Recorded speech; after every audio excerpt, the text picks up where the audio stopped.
হ্যাঁ, আর তোমার হলো কে হয়? মুক্তি তাহলে কে হবে? তো পরের দিন রেডি হয়ে চলে গেলাম বাসি বিয়ের উদ্দেশ্যে, আমি আর রিয়া। দিনটা ছিল 14ই ফেব্রুয়ারি। এসে দেখি বিয়ে শুরু হয়ে গেছে, তবে সিঁদুরদান এখনো হয়নি। দেখো মুক্তি দিকে কি সুন্দর লাগছে, আর এত মিষ্টি হাসি। তো যাই হোক, এবার আমরা ওদের এখন বিয়ে দেখব। আর এখানে কি বলছে দেখো। তোমার কার বিয়ে? আমার কার বিয়ে? হ্যাঁ, আর তোমার হলো কে হয়? মুক্তি তাহলে কে হবে? তো কাকিমা করে ডাকবা? দেখবো। ছোটবেলা থেকেই ডাকিনি, বিয়ের পরে কিছু না ডাকবো কাকিমাই বলবা না কাম্মা বলবা না কিছু বলবা? ভাবিনি ভাববো। ঠিক আছে। কাম্মা আবার কি? তারপর চলে এলাম আবার বিয়ে দেখতে, কারণ এখনই হবে সিঁদুরদান।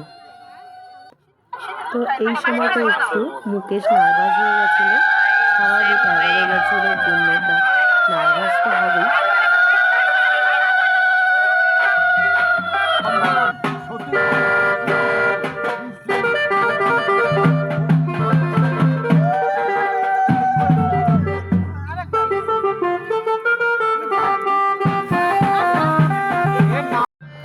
সিঁদুরদানের পরে ছেলের মুখে হাসি ফুটেছে, স্বাভাবিক, 11 বছরের পূর্ণতা বলে কথা।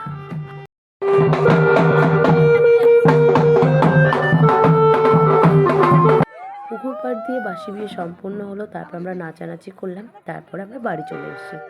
তো আজকের ব্লগে এই পর্যন্ত, দেখা হচ্ছে নেক্সট ব্লগে। টাটা।